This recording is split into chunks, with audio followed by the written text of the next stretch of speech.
കോന്നി മണ്ഡലത്തിൽ ഇത്തവണ കടുത്ത ത്രികോണ മത്സരമാണ് നടക്കുന്നത്. NDAയിലെ BDGS സ്ഥാനാർത്ഥിയായിട്ടുള്ള TP സുന്ദരേശനാണ് നമ്മളോടൊപ്പം ചേരുന്നത്. എങ്ങനെയുണ്ട് പ്രചാരണമൊക്കെ? ഇപ്പം അവസാന ഘട്ടത്തിലേക്ക് എത്തി. എങ്ങനെ ഉണ്ട് ഒരു ആവേശമൊക്കെ? തികച്ചും വിജയപ്രതീക്ഷയോടുകൂടി തന്നെയാണ് കോന്നിയിലെ ദേശീയ ജനാധിപത്യ സഖ്യത്തിൻ്റെ സാരഥിയായി ഞാൻ കോന്നിയിൽ മത്സരിക്കുന്നത്.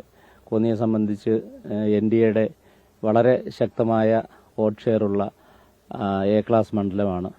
അതുകൊണ്ട് തന്നെ പ്രചരണത്തിൽ ഒരുപാട് മുമ്പിലേക്ക് എത്താൻ കഴിഞ്ഞിട്ടുണ്ട്. തികച്ചും ജനങ്ങൾക്ക് ഒരു വലിയ മാറ്റം പ്രതീക്ഷിച്ചുകൊണ്ടുള്ള ഒരു തെരഞ്ഞെടുപ്പാണ്. അതുകൊണ്ട് തന്നെ അതിനനുസരിച്ച് വളരെ ശക്തമായ ഒരു പ്രചാര പ്രവർത്തനങ്ങളുമായി ഞങ്ങൾ മുമ്പോട്ട് പോകുന്നു. സാമുദായിക അടിസ്ഥാനത്തിൽ തന്നെ പ്രവചിക്കാൻ പറ്റാത്ത ഒരു രീതിയിലേക്കാണ് മത്സരം വന്നത്, അല്ലേ? അതെ, തീർച്ചയായിട്ടും. എന്നെ സംബന്ധിച്ച് കോന്നിയിലെ ഒരു 30 വർഷക്കാലം കോന്നിയിലെ രാഷ്ട്രീയ, സാമുദായിക, സാംസ്കാരിക രംഗങ്ങളിൽ എല്ലാവരെയും ചേർത്ത് നിർത്തി പ്രവർത്തിച്ച ഒരു അനുഭവം എനിക്കുണ്ട്.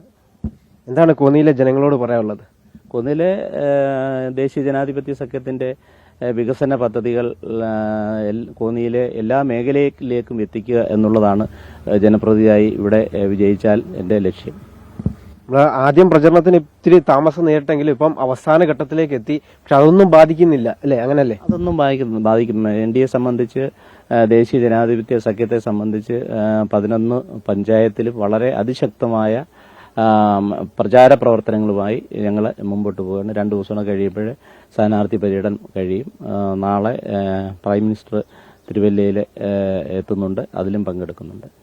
ഇതിലിപ്പോ 2 മുന്നണികളും, അതായത് ഇടതുപക്ഷ ഇതുവരെ പറയുന്നത് വികസന പ്രവർത്തനങ്ങൾ മുൻനിർത്തിയാണ് അവർ പറയുന്നത്. എങ്ങനെ ഈ കോന്നിയെ സംബന്ധിച്ച് എന്താണ് ജനങ്ങൾക്ക് അങ്ങനെയുള്ള വികസന പ്രവർത്തനങ്ങളാണോ? തീർച്ചയായിട്ടും ദേശീയ ജനാധിപത്യ സഖ്യത്തിന്റെ മോദി ഗവൺമെന്റിന്റെ വികസന പദ്ധതികൾ ഈ കേരളത്തിലേക്ക് വരുമ്പോൾ അത് നടപ്പിലാക്കുന്നതിന് ഒരു വലിയ തടസ്സം ഇവിടുത്തെ ഗവൺമെന്റിന്റെ ഭാഗത്തുനിന്നുമുണ്ട്.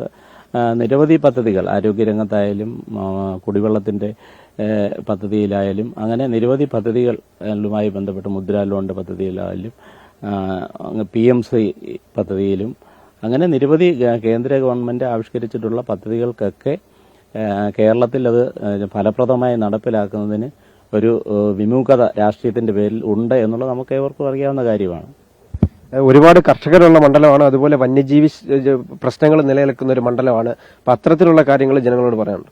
തീർച്ചയായിട്ടും കർഷകരെ സംബന്ധിച്ച് വന്യജീവിയുടെ ആക്രമണവും വന്യജീവിയുടെ ശല്യവും കൊണ്ട് അവരുടെ കൃഷി നശിക്കുന്നതും അവർക്ക് ജീവഹാനി സംഭവിക്കുന്നതുമായി ബന്ധപ്പെട്ട നിരവധി വിഷയങ്ങളുണ്ട്. അതിന് കേന്ദ്ര ഗവൺമെന്റിന്റെ നിയമങ്ങൾ അത് ഫലപ്രദമായി ഇവിടെ നടപ്പിലാക്കുന്നതിനുള്ള ബുദ്ധിമുട്ട്, തടസ്സങ്ങളൊക്കെ ഉണ്ട്. അതൊക്കെ പരിഹരിക്കുന്നതിന് ദേശീയ ജനാധിപത്യ സഖ്യത്തിന്റെ ഒരു നേതൃത്വത്തിലെ ജനപ്രതിയായി വരുവാണെങ്കിൽ തീർച്ചയായും അതിനൊരു വലിയ എല്ലാ മേഖലയിലുള്ള ബുദ്ധിമുട്ടുകൾക്ക് ഒരു പരിഹാരം കാണുന്നതിന് വേണ്ടി എല്ലാ പ്രവർത്തനങ്ങളും ഉണ്ടാവും. അത്തരത്തിലാണ് കേന്ദ്ര സർക്കാരിന്റെ ഉൾപ്പെടെ വികസന പദ്ധതികൾ മണ്ഡലത്തിലേക്ക് എത്തിക്കാൻ സാധിക്കും താൻ ജനപ്രതിനിധിയായി വന്നാൽ എന്നാണ് അദ്ദേഹം പറയുന്നത്. എന്നാലും അത്തരത്തിലുള്ള ഈ തെരഞ്ഞെടുപ്പ് പ്രചാരണ പരിപാടികൾ അവസാന ഘട്ടത്തിലേക്ക് കടക്കുമ്പോൾ അത്തരത്തിലുള്ള പ്രവർത്തനങ്ങളുമായാണ് മുന്നോട്ട് പോകുന്നത്. ക്യാമറമാൻ രതീഷ് മാടവിശ്വലിനൊപ്പം കണ്ണൻ ദേവ്, അമൃത ന്യൂസ്, പത്തനംതിട്ട.